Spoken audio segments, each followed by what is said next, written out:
Hello, this is Brian again. I want to propose that it might be ideal in some sense if we could simply walk up to a catalog, a card catalog, an online catalog, and simply have the system know what we wanted. However, that's not yet the case. So we're going to keep on looking at the models that we've started discussing in our last session. Here we go. So again, part 2, retrieval system models.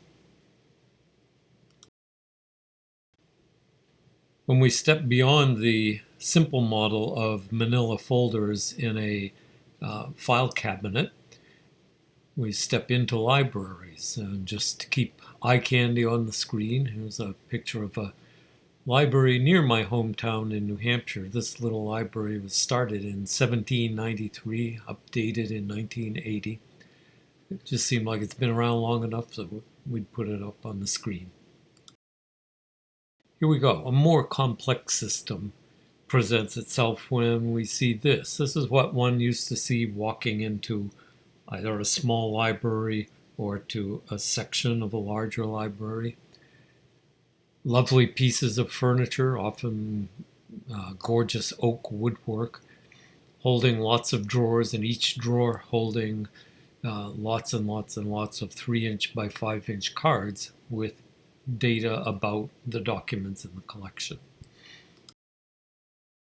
And we're saying it's more complex because while the descriptors that we're talking about are still single terms, the index record, that is to say the 3x5 card or set of 3x5 cards, could have one or more descriptors. A search request could be one or more descriptors. Here we're looking at a 3x5 card in a catalog. This one happens to be for Patrick Wilson's book Two Kinds of Power from 1968. Out that Patrick Wilson, the name of the author, is a descriptor. On the same card is the title of the book.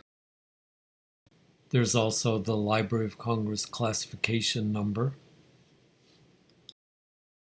Get that and some other data in notes down at the bottom of the card. And we have handy little things such as the number of pages and how tall the book is, in this case 24 centimeters. That may seem rather silly, but it does give a patron some idea of what to expect. They're going to have to go through 155 pages, not too long for a whole book.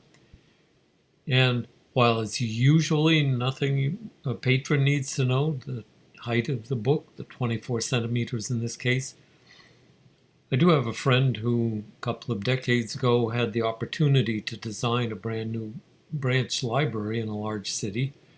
And one of the things she had to have her staff do was to go through all the cards, finding out which books were more than 12 inches high so that she would have enough shelf space in the library for oversized books. So a little silly, but not entirely ridiculous.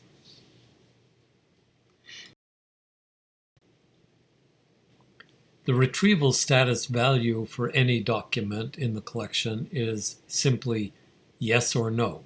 Yes, we brought it out to the patron. No, we didn't. To state. The retrieval rule is that the document is retrieved if and only if the index record, the 3x5 card, contains one or more of the search request descriptors. So instead of being limited to just one tag on the top of a manila folder, we can have multiple tags, both on the card and in our request. The image here actually happens to be the room that was the catalog room in the card catalog days at the University of California, Berkeley Research Library. There were over 24 oak cabinets, each one of them as long as the cases that you see here. That meant the simple act of walking from one end of the catalog uh, room to the other, looking for something, say, in the B's, and then looking for something in the W's, was time consuming. Then, if one found something, you might have to walk up to any one of the 9 floors of stack shelves. So, time became a significant factor. Having spent a bit of time with the card catalog, we want to take an aside here and discuss a couple of matters that pertain to several of the upcoming retrieval systems. First, I want to address a fundamental dichotomy. I thought this image would be interesting because it shows 2 rooms separated by a wall, and a dichotomy is just that, 2 fundamentally opposed things. This happens to be the reading room in the library at Dartmouth College. Lovely place to spend an afternoon on a snowy winter's day, sitting by a fireplace, reading a book. Fundamental dichotomy. I call it the pre-coordinate challenge. That is, pre-coordinate indexing means that an indexer must predict before the user ever comes to the collection what combinations of simple descriptors will be of interest to the user. At the same time, a user has to predict just what descriptors the indexer would have used to represent the document they would find helpful if they could get their hands on it. This is a little less troubling these days when computers can look at all the words, but one of the things that was especially troubling in card catalog days was that no matter how many actual words were in the subject heading, only the first word was used for filing the cards. So you might guess what the right words were, but you might not have them in the right order. You would never find them.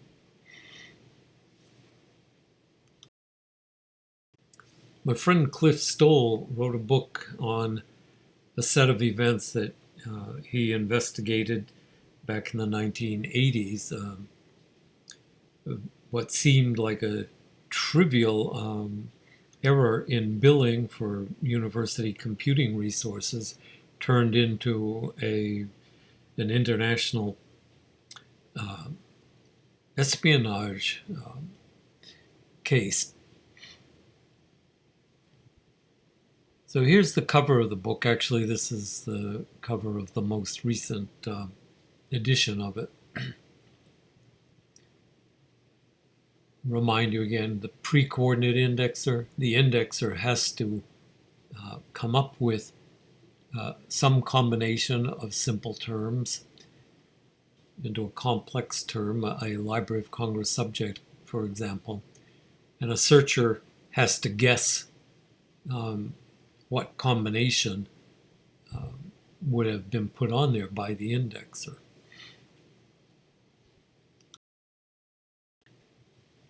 Here are the terms that were put on by cataloging and publication for Cliff's book. Hess, Marcus. This is one of the characters that was committing the espionage, but we don't even find out his name until the end of the book. We know there was a person. Well, after a while we discover there was a person behind what was going on, but we don't know the name. Cliff Stoll, he has some fame in the computing security world, so he gets stuck on there. Then we have these more ordinary subject headings: espionage, Soviet United States, espionage, Soviet Germany, Hanover, a city in Germany. Defense Information, Classified, United States databases. Computer Crimes, United States. Computer Crimes, Germany, Hanover. Okay, these are not utterly unrelated to the book, but they put a lot of the emphasis in the wrong area, especially the espionage. The whole thing here that Cliff was investigating was break-in to a computing system, though he didn't even know it was a break-in for quite a while. And then how did he go about discovering what was going on? So it's not so much about the espionage, it's about what was happening on both sides of this computer system at the university. And when I talked with Cliff and asked him about these subject headings, he said, well, the book is about hacking. That's not in there. That's what most people who were looking for the book, what many people who were looking for the book were searching under. Maybe today it would have been put down that way.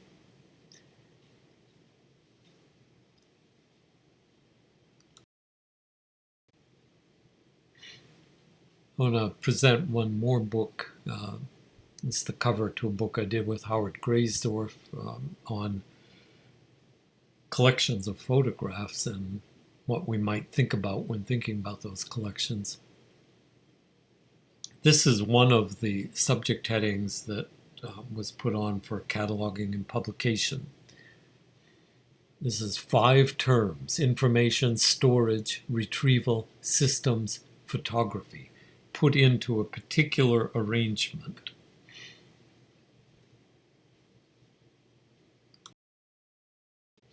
Let's do just a little exercise to get a sense of the challenge for both the indexer and the seeker when trying to come up with that set of 5 terms. So here we're imagining information, storage, retrieval systems, photographs. Imagine that you had a vocabulary available, a sanctioned vocabulary of 1,000 terms. That's a very small vocabulary to have available, but we'll use that to make our case here. How many unique combinations of those 5 terms could we make? This is a problem for combinatorics. If we put our question here into a formula, this is what it looks like. This basically reads n factorial divided by n minus k factorial times k factorial. N is the number of terms we have available, so 1,000. Factorial means we're going to multiply n by n minus 1, n minus 2, n minus 3. So 1,000 by 999, multiply that by 998, multiply that by 997, multiply that by 996, and so on, all the way down to 1. Then to get the number of combinations, of unique combinations of 5 words, we're going to do 995, or 1,000 minus 5 factorial. So 995 times 994 times 993, and so on, all the way down to 1, times 5 factorial. That one's easy. That's 5 times 4, which is 20, times 3, which is 60, times 2, which is 120, times 1, still 120. So we're going to get the huge number that we got out of the 1,000 factorial by 995 factorial times 5 factorial.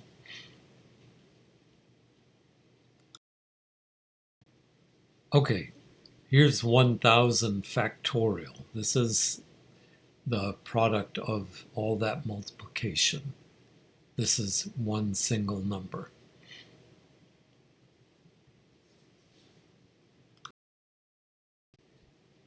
Here is the number that we get if we do the 995 factorial times 120.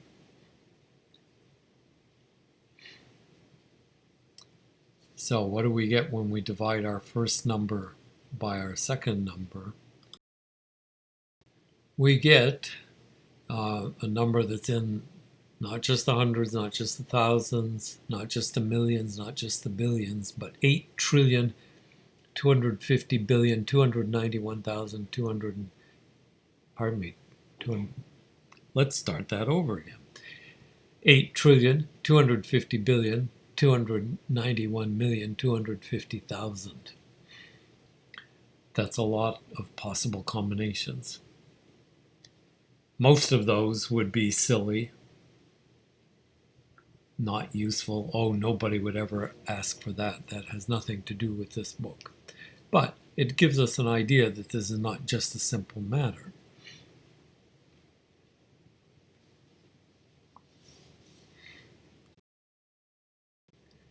I'm sure you're familiar with both the look of a Boolean search and the graphical look of a Venn diagram of a search.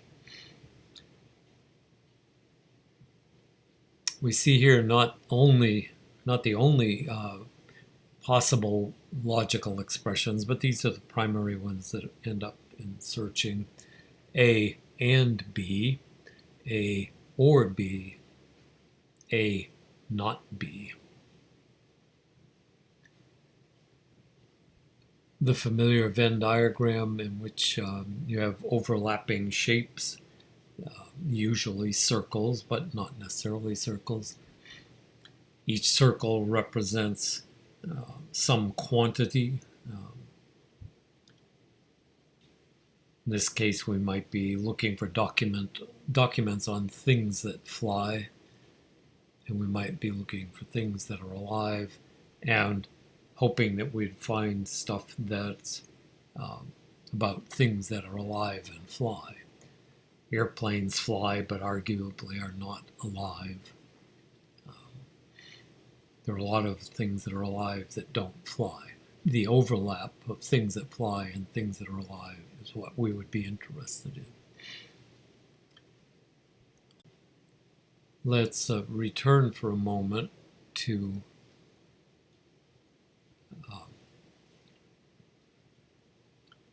the book cover that we had. Let's just simplify this down to three terms: retrieval, information, and photographs. These are things that a seeker might be looking for. Cataloger could apply these single terms easier than putting together a string of words into a subject heading. Just put some nouns that seem appropriate for the document. Or a computer could do the same thing by counting the frequencies of all the words, throwing out the most common words such as and or the, essentially all prepositions, usually most of the verbs. And then taking the top 15% that are left over, you'd have a pretty good set of nouns to describe the document.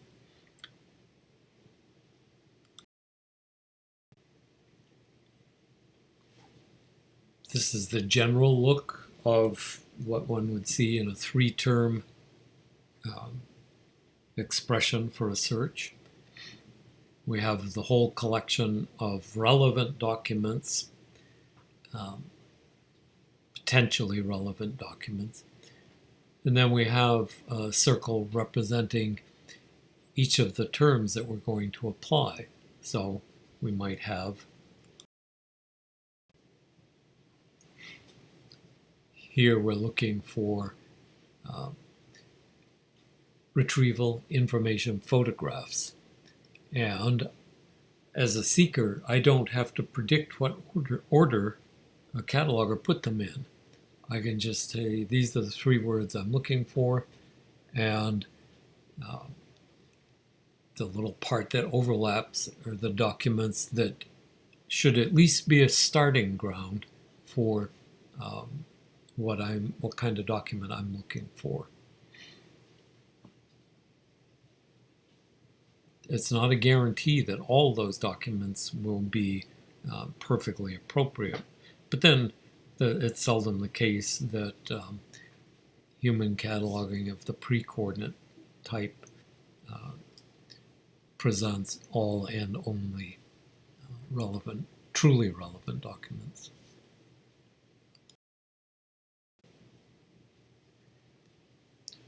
It might be that I'm interested in all of the documents a collection has about information and about retrieval and about photographs. This would give me all the documents that are in Z, in Y, and in X.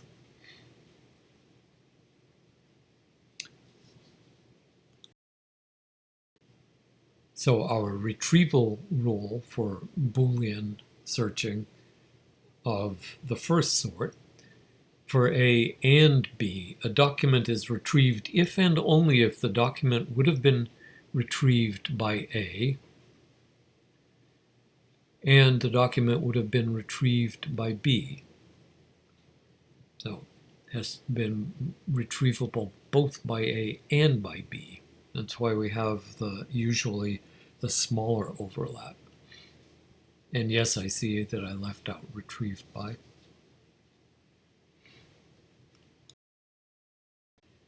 In the form, the set logic that usually gives us a larger set of retrieved documents, the OR sign, retrieval rule is for A or B, a document is retrieved if and only if the document would have been retrieved by A, or the document would have been retrieved by B, or by C, or D, or E, or F. So anything in the collection that A would have retrieved, plus anything that B would have retrieved, even if there's no overlap between A and B.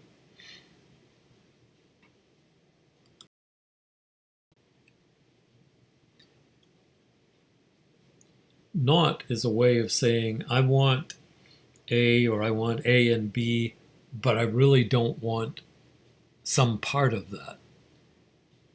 It's often called dangerous because as soon as you say, don't give me this, you may be cutting yourself off from useful material.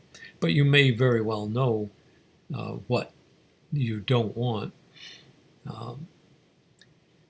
For example, I often want to hear some music from the 60s, but I really, really don't want to hear it if it's by the Monkees or the Strawberry Alarm Clock.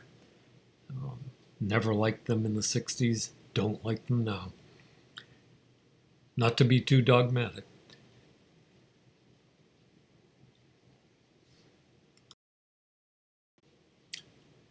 Now, almost at the end here.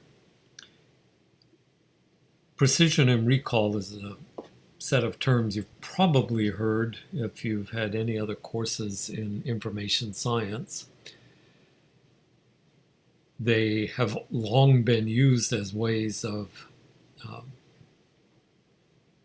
describing the effectiveness of a retrieval system. But I can't stress enough that William Cooper, logician, mathematician of retrieval design systems, has often said that these are poor measures. They help for actually thinking about what's going on in a retrieval situation, but they're not very good for actually measuring particular instances. We can divide a collection and its documents that are sought or not sought by a particular user this way. The big blue field, D, is all the documents in the collection.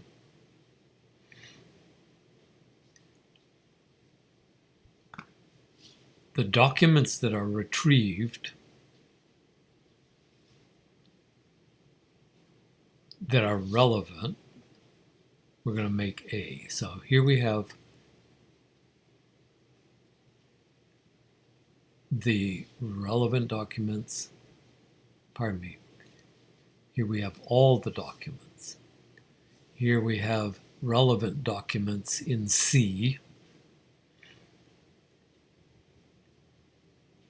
B is all the documents that were retrieved for a particular session. A are the documents that are relevant. Yes, I see that my T got a little out of line. I don't know why that happened when I'm showing it to you now. It was fine earlier. So just to repeat this, because it's not immediately obvious. Somebody comes in, they ask for a book on photographs and retrieval. They ask for some books on photograph and retrieval.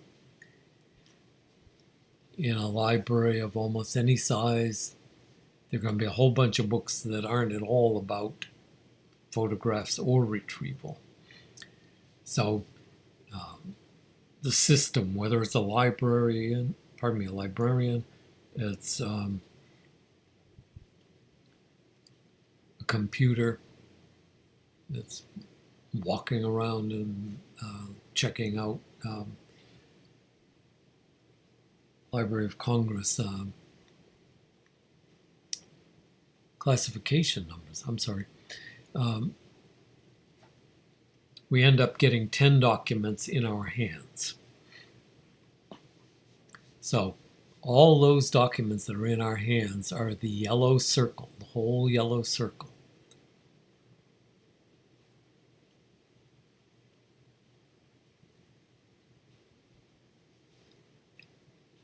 I can make a judgment about, if I'm the user, about those 10 documents that are in my hand.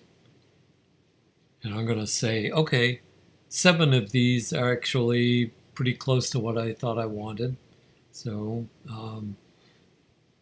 keep those. But that means that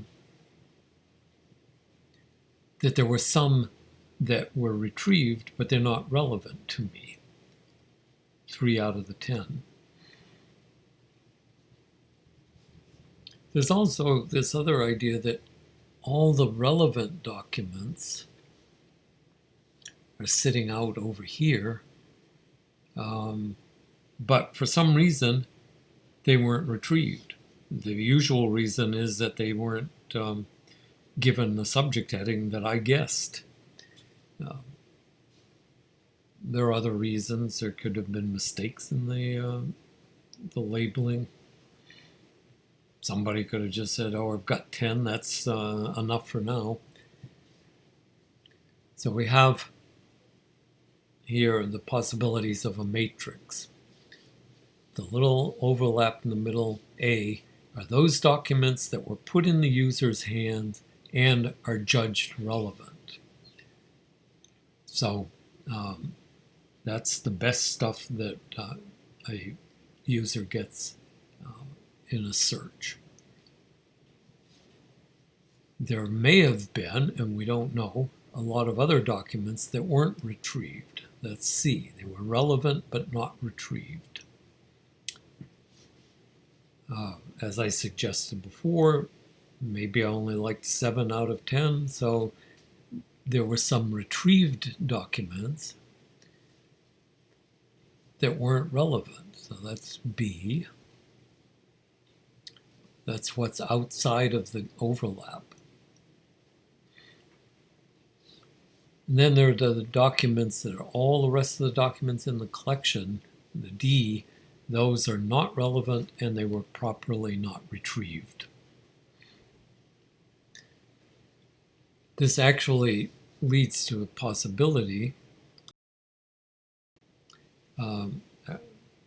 Actually, there's quite a bit of mathematical possibility you can look at here. If you're really interested, come and see me. We'll do an independent study. We can think of precision in the precision and recall couplet as a signal to noise ratio. What's the percentage of documents that actually ended up in the user's hands or in front of their eyeballs that the user thinks are correctly in their hands? And we can say that that's what the system predicted would be relevant divided by what the user thought would be relevant. So that will give us a percentage. If I get 7 out of 10 that are pretty good, there's 70% precision. Recall is the percentage of all the relevant documents that are in the user's hands. This raises the intriguing question that I alluded to. If we knew they were relevant, why didn't we tell the user about them? And if we didn't know they were relevant, why not? So this is the crux of Cooper's dissatisfaction with precision and recall. In test sets, and there are some famous test sets over the decades of retrieval systems, but they're usually done on a set number of documents. 1,000, for example, used to be a fairly common number. And people would go through and they would know all about each of the 1,000 documents. And then people could run different retrieval systems on that document set. And because we knew all the documents, we could say, okay, this system works pretty well, that one doesn't work so well, this one works really well. But that's only because we knew what all the relevant documents were.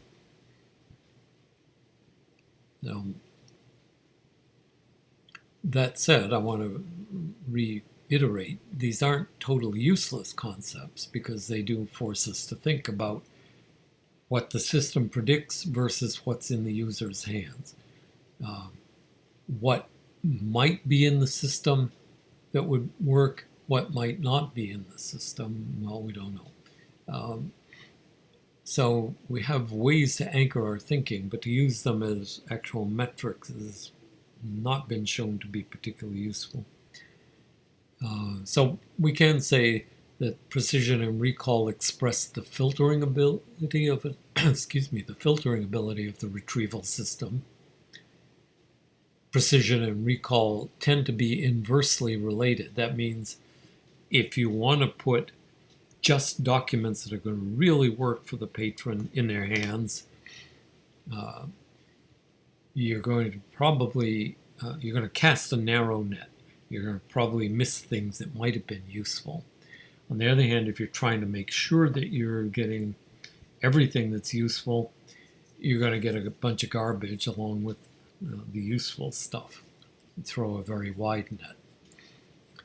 We also have to remember things such as not everyone always needs high recall. You might just need one book with a good explanation and one picture book with some good images you can use for your next presentation. Another problem is that recall assumes all the documents that are recalled are of equal value. And that might not be the case at all in a couple of directions. It may be that only a part of one document, say 2 chapters or 3 chapters in a section, deal with what the seeker wants, whereas some other document, the whole piece might be about exactly that same subject heading. It's also the case that a document might come back that is too old to be useful.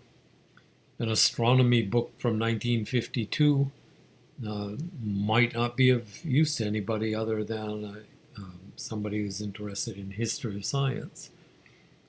If a document is written in a different language or is written uh, with an assumption of a particular level of education that's way above or way below the seeker, uh, regardless of what the subject heading is, it's not going to be of equal value. So, just some thoughts on precision and recall. We'll end with Cooper's quote, "I think these are rather poor measures." That's when he was in a good mood. He did once say that they were unmortared bricks set on a foundation of quicksand, a little bit nastier. So hopefully this made some sense. I look forward to your comments in the discussion section for this particular PowerPoint.